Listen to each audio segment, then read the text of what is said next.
Just wait, this is the Cedric Maxwell podcast. And you and I always keep it on the what? 100. 100. And you talking about, you know what? No, you say the man got big balls. Okay. That's all. Keep it on the 100. We ain't trying to keep it like, this ain't no, if you're a kid and you're watching this show, tell your mom like, okay, they said the word balls and they might curse a little bit, but they keeping it, damn it, they keeping it on the 100. Keep it 100. 100. Like that's really what it boils down to. Brad Stevens obviously putting this team together, and then seeing these guys execute the way they've been, it's been incredible. Look across the NBA, some of the top tier teams that were projected to have a deep playoff run. Yeah, it's early in the season, but Golden State Warriors don't look that great, right? They don't look like that team that some people were saying could be running back to the finals. And I know it's early, however, I'm just saying. Teams that have made what are your surprise teams? Teams that have made drastic changes, like you have to do that in order to stay afloat, I feel like. The Cedric Maxwell podcast is brought to you by FanDuel, the exclusive wagering partner of the CLNS Media Network. I gotta tell Max, not to get too excited because it's still early in the season. Like you were telling me a couple weeks ago, right, Max? Calm down, Josue. This is you're not putting up a banner and doing anything like this. They played a couple of teams, and they proved one thing when they won a quality game in Philly and dominating Philadelphia, and that's without having two of their starters. So that was a really good thing. You go up and take care of business in Toronto, tough game, but you're still able to win that game. And now you're down here in Memphis, which could be a trap game. Memphis, a bunch of their players aren't playing. Marcus Smart is out for a month. John Morant isn't around. They're down 3, 4, 5 players. But this shows me what kind of team you are. We come in with the resolve to win. The question will be, what game will Al Horford play? Because if you say you don't want him in back-to-backs, you're going to play him tonight and then not tomorrow night, or you're going to play him, not have him play tonight and then play him tomorrow night. It's one of those things where you look at this team, but they're hitting on all cylinders, playing well. And the thing I love about this team right now, it's the next guy up. Like, Derek White in the last couple of games has been sensational. One game in Boston, Derek White had only 3 points. So it's always another piece that's able to step up. And that's the character. And that's the character of a real good team when other guys are able to, it's just not Tatum all the time, just not Brown, not Porzingis. It's always somebody else. Yeah, that's been the case for sure. The first 3 weeks of the regular season. So we'll get into that. Also, talk about what's going on out west with Draymond Green serving his 5-game suspension. That pretty much happened like 2 days after our last episode. Why are we going there if you didn't have your camera on it? Just where you would have been just like oh man, camera. What am I gotta be at 2 places at once now, David Max. Everybody asked me that. Everybody was asking me. I got on with Brian Scalabrine the other day on NBC, and he was asking me, how do you feel about Draymond's 5-game suspension? I said it's a new league now. He grabbed the guy. He wasn't like choking him, but he had him around the neck and he's carrying him around. So, by reputation, he's going to get a 5-game suspension. Is it fair? Well, if you do things enough times and your reputation starts to get tainted, the smallest infraction that you have compared to somebody else's infraction is completely different. So, do I feel it was fair? Well, in the new NBA, what is fair? In the new NBA, I'd say, that probably is fair for them to suspend him 5 games. Definitely. Now, all right. What it cost I'll give you my take after. It cost him $700,000. Yeah, it's a lot. I mean, but at this point, that doesn't really bother Draymond, man. He's not worried about his bank account. I don't feel like, but we'll get back into it later. But first things first, talk about the Celtics, right? 5-game win streak. The in-season tournament, they're 2-0. But that Toronto Raptors game, man, talk about a trap game. I felt like that was going to be the one. You go into that fourth quarter, you lose the lead, you're in their house. It's not always the easiest place to play in. You had Drake in the front row applying that pressure, who I guess hasn't seen much of the Raptors since Nick Nurse was the coach, because he was confused as to who was coaching the Toronto Raptors. And he also had a funny joke about Peyton Pritchard looking like he was a Bitcoin scammer, which got a lot of people talking about that on social media. I didn't even know Pritchard wasn't even on the floor when he said that. I think what does a Bitcoin scammer look like? It kind of looks like Pritchard, man. Yes, it's Peyton Pritchard. Especially when he's in his street clothes, he just seems like someone that would just talk a good game about Bitcoin. He's in his uniform. Well, I don't know where he got that from, but I guess he looks like someone that would approach you and be like, "Hey, man, have you considered cryptocurrency yet?" Like, he just seems like that guy. Like, I see it completely. What Drake was saying. Stop agreeing with these guys like Drake. Come on, where the hell they get? Rappers make up all kind of shit, and by him was like, where did you get that from? Nobody's ever even heard somebody say that's not, and it was so original that it was crazy. I've never heard somebody say you look like a Bitcoin scammer. That's or crypto scammer, yeah. Crypto, big, whatever. What happened to all that? Where happened to all that energy? All those people that used to be flooding my timeline with, you need to sign up. You guys are missing out. I'm just gonna go ahead and make all this money, and you can, kick yourself later. Like, yeah, what happened to all that energy? I don't. There was the energy that happened during the 80s, the same way. Oh yeah, what was it? At that time, it was called Amway. Amway, people would come to your house with a big board and start drawing these circles, and this is you, and this is what you can make, and if you sell. Then you're on the top, and then these guys on the bottom, and then they have to give you money every time. So like a pyramid scheme or something like that? Every blue moon, there's going to be something which is going to be, sensationalized about making money. I didn't know anything about Bitcoin. You say you can make a coin, and the United States government doesn't make it, but you can make it, and it's worth something. How the hell does that happen? Yeah. So I never got a chance to understand it. Yeah, neither. And apparently, it was way out of my tax bracket, I guess, because people were talking about an actual Bitcoin, with the value of it would equivalent to. They were talking about close to putting a down payment on a house, like something like that. Yeah, my daughter was telling me, because her boyfriend at the time was involved in the same kind of energy. She said. And they're going to go out and they're going to have Bitcoin farms where they're going to raise, these Bitcoins, and they're going to, it's like they were growing freaking vegetables or something. I'm like, what the hell is going on here? So I think maybe that part is gone.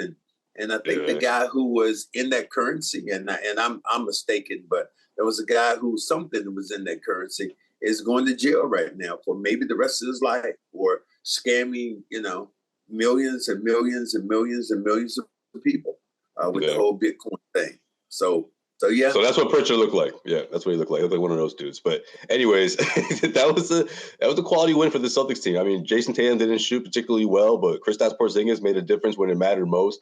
And those are the type of wins I want the Celtics to face, right? Or I want them to conquer, because you don't want this thing to be so easy in 3 weeks to the regular season. You want to see them face adversity, and they're getting a little bit of that here and there throughout this 5-game winning streak. For them to struggle the way they did in that game, and then to, in the second quarter, just have a second quarter was unreal. Defensively, offensively, blocking shots, running the floor, going up by 18 in the game, and then come out in the third quarter. And I talked to Derek White after the game. He said, essentially what we did, we took our foot off the gas. And you can't do that with any kind of opponent. And they made up an 18-point lead and took the lead themselves, the Raptors. And it was a dogfight from then on, but the Celtics had enough resolve at the end to win the game. He said Derek White was really good. Tatum didn't shoot it well. Brown was okay. Porzingis was in foul trouble. And I tell you who played, I thought pretty good. It was the Bitcoin guy. Peyton Pritchard. He controlled, for the time he was in the game, as him and Sam Hauser, they controlled the initial point of attack. They defended the ball well, and Sam Hauser shot the ball well. And that's how they got that huge lead.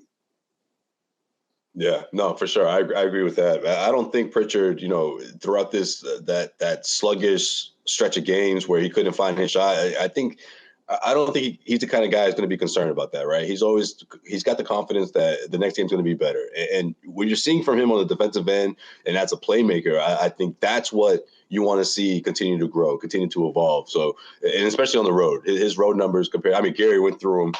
He spent like 5 minutes on them last episode with the splits, but clearly there's a contrast, right? We found out Gary killed throughout this season.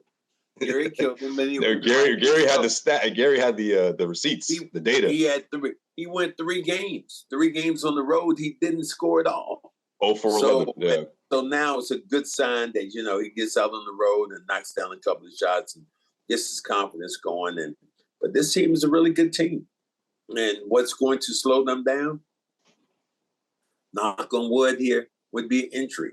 I think that their bench is starting to improve a little bit more, but with Brissett, bringing Hauser, you're playing Pritchard in there, and you got some other weapons over there that you could possibly use that will come in and maybe help you get some things done. So I like what they have.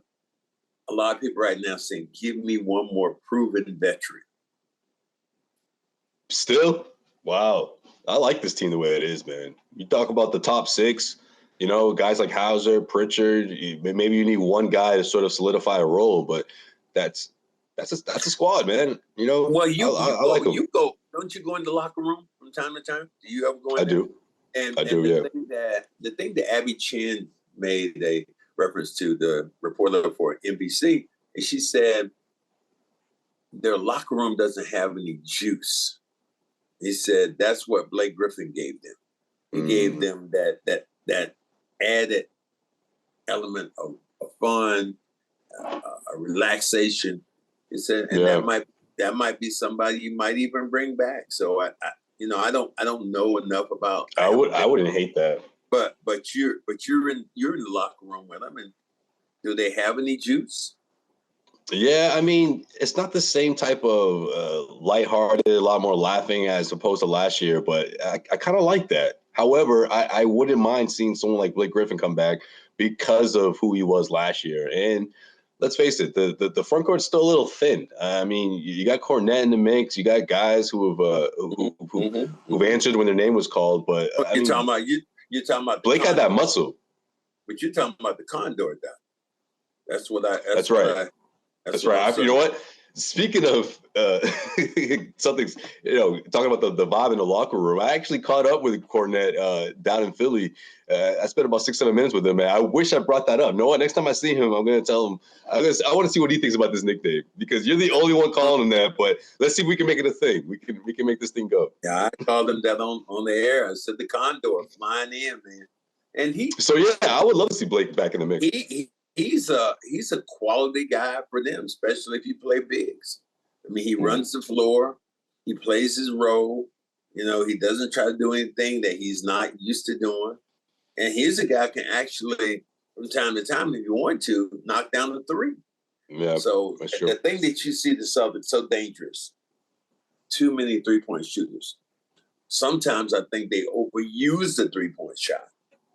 I'm going to be out there like Garrett. Don't tell Joe. Don't tell Joey that. Score early this NFL season with FanDuel, America's #1 sportsbook. Right now, new customers get $150 in bonus bets with any winning $5 money bet. Right now, new customers get $150 in bonus bets with any winning $5 money line bet. That's $150 if your team wins. If you've been thinking about joining FanDuel, there's no better time to get in on the action. The app is so easy to use. There's a wide range of betting options, including spreads, player props, over-unders, and more. So visit FanDuel.com/Boston and kick off the NFL season. FanDuel, official partner of the NFL. And this is me talking to Sam Cassell. Sam Cassell said to Jason Tatum, when your three isn't going, he said, use your size. You got guys who are 6'5". Hart was guarding you in Philadelphia. He's 6'5", you're 6'9". Utilize some of the paint area. So I think that it would help them from time to time to mix it up and put a little post game in there because you'll get a higher percentage shot. Yeah, no, for sure. I mean, Jason Tatum was 1 for 11 the other day. Yeah. And you still and that's the thing, you still win the game, and Jason Tatum is 1 for 11 from the 3-point line. Yeah, it's impressive, especially when you look at a couple of these wins where he sort of got things going in that second half, but it wasn't like he had to carry this team. The team already had to sort of had the win in place, so to speak, and he's been closing it out, right? That's sort of been the MO for a lot of these wins. But yeah, I mean, shot selection is always going to be a talking point, even though as much as Joe Mazzulla can't stand it. I got a question though. Why do you have Biggie behind your head? I mean, you got basketball. It's a great book. And all of a sudden you come up with Biggie. I see Big Three. I see the last. I said, see this, see that. And then all of a sudden I see Biggie. Like, I just came back from Brooklyn not too long ago, man. I don't know. Got put Big back there. I guess so, man. I mean, why'd you use your guy though? You always use your guy. What Big Poppy? How about him? Why wouldn't you have him? I don't have a Ortiz book. I don't have an Ortiz book. I can't say Big Poppy. I just say Ortiz because I don't have his book. Everybody else in New England calls him Big Poppy, except you, Josue, the Dominican, the Honduranians, Honduran. I used to say Bolivian. I used to think you were doing that on purpose just to get me pissed off. Honduranians, man, Honduranians. I feel both pronunciations work, I guess. It's a good sign so far for the Celtics. Can they take care of these two games and then go to what people have been saying is going to be the biggest game of the season? Doesn't look like it's going to be the biggest game of the season when you play Milwaukee at home. Got a lot riding on that game Wednesday, or is it Tuesday, Wednesday? Wednesday night. Wednesday night, you got a lot riding on that game. So take care of business for these two games. And now let's see how you measure up. Yeah. Because it's going to be fun to see what Drew is going to be like going up. Oh, man. He is Dame Lillard and Drew. Drew is probably chomping at the bit right now to get it. It's going to be great. They're telling, Milwaukee, you've chosen poorly. The thing to Milwaukee, you look at it, though, Milwaukee's defense is really going down. And Dame is no fault of Dame, but Dame isn't a defender anyway, not that Dame. Right. But their calling card was their defense. Now they feel like they're going to outscore you. They could have some serious problems.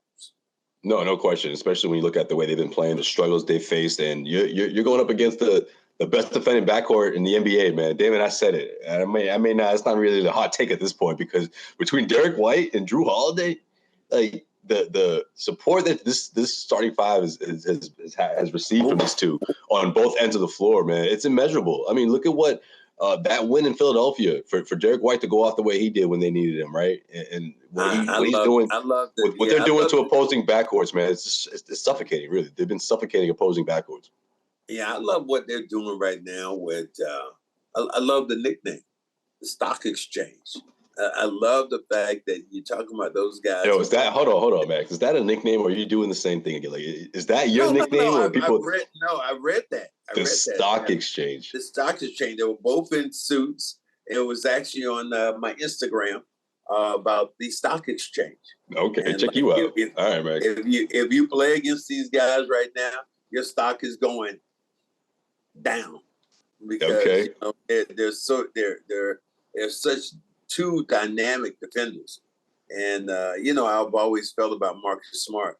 But, man, I think their defense, those two guys together combined, rival what the Celtics did when they were defending at such a high level from the initial point of attack.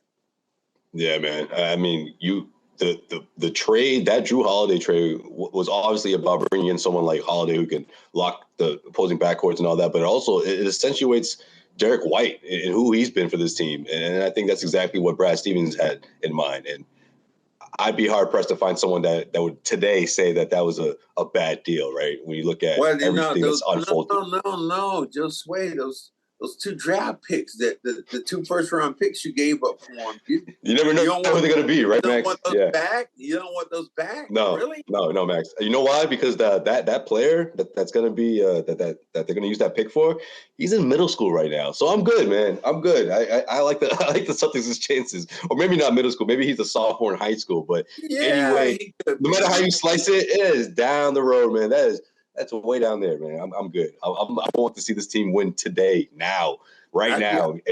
Put your chips on the table. I get you. I had a chance to talk to Porzingis on the elevator, introduce myself, and I said, "Oh, that's the happiest Celtics player I think right now." He said, "I said you are so happy." He said, "Man," he said, "you can't get the smile off my face." He said, "I am so happy that Brad decided to make the trade." And wow, he said that. I'm saying what his role with this team right now in these first 12 games is perfect. He fits in like a glove.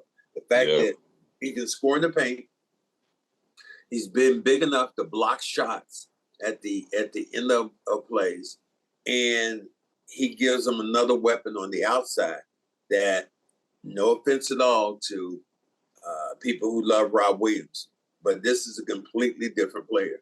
Rob Williams was a great defender, could block shots, but his scoring was essentially lob plays around the rim. He wasn't making plays, putting the ball on the floor, or making those passes. Yeah. So this fits what they want to do a lot more than Rob would have, even if Rob was healthy. No question, for sure. And Brad Stevens, knowing what this team needed and having the what to pull the trigger on a couple of trades. What's the you know what? What's the you know what? The cojones. There you go. Why didn't you just say it? Big ball Brad. That's what you say. Because you knew what I meant when I said it. That's why. Yeah, look, I did. How many GMs would make a move like that? You know, and not without having someone like Tatum or Brown, dropping hints or quotes saying like, hey, if I could go somewhere else, I'll go somewhere else to win. Like, that's what happened with Milwaukee. Milwaukee only made a big move because Giannis said something in a podcast. Like, here's the thing I feel about that is that just where this is the Cedric Maxwell podcast, and you and I always keep it on the what? 100. 100. And you talking about, you know what? No, you say the man got big balls. Okay. That's all. Keep it on. We ain't trying to keep it like this. Ain't no. If you're a kid and you're watching this show, tell your mom like, okay, they said the word balls and they might curse a little bit, but they keeping it.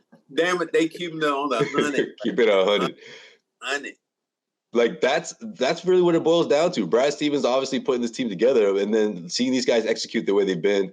It's been incredible. Look across the NBA, some of the top tier teams that were, projected to have a deep playoff run. Yeah, it's early in the season, but Golden State Warriors don't look that great, right? They don't look like that team that some people were saying could be running back to the finals. And I know it's early.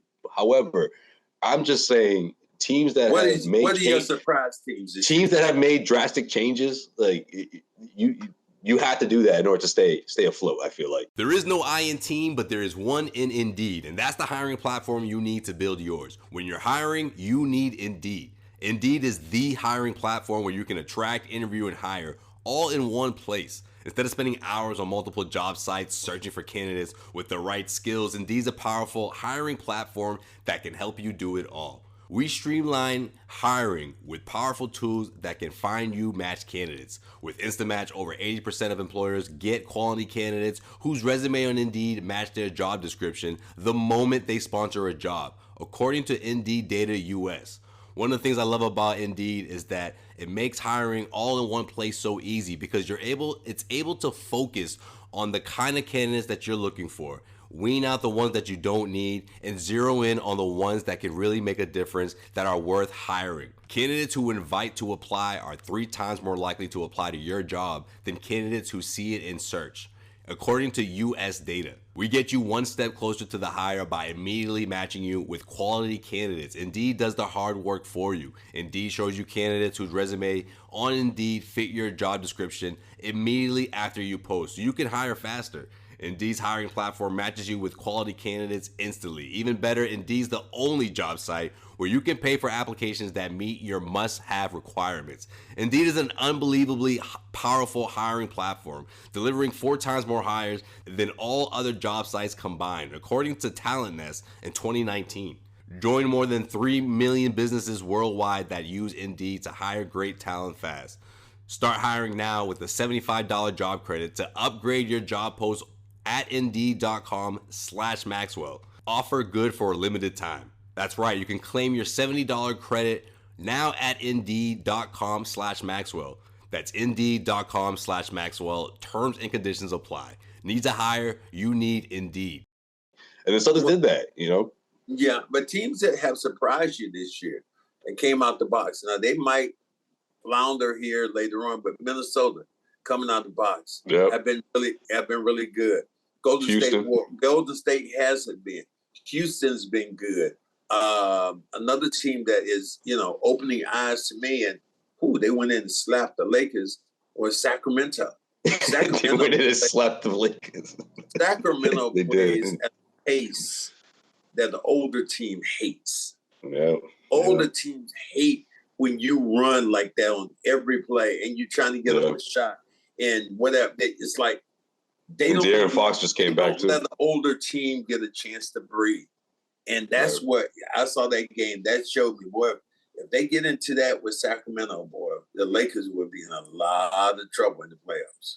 Yeah, no question. And then you look at the Golden State Warriors and what's going on there, man, and it's like that whole approach of I'm going to just bully you and I'm going to get inside your head, like that only can go so far, right, Max? You got to actually execute and play the game. And I feel like they've met their match against the Minnesota Timberwolves, right? Especially on a back-to-back, or what was that? I think it was a game in between, but there's no love lost between those two. And it literally took the first minute of that second game for something to pop off the way it did. And then, of course, it has something to do with Draymond. Now, look, Max, if you see one of your teammates, right, and someone is pushing towards their upper area, that neck area, your natural instinct is to respond. But didn't Draymond take a little too far, man, to drag someone from their neck across the court all the way to the other side? Like Gobert sitting there like, yo, you got me, bro. Uncle, man, I'm tapping out. I'm done. Like, he still wouldn't let him go, man. Like,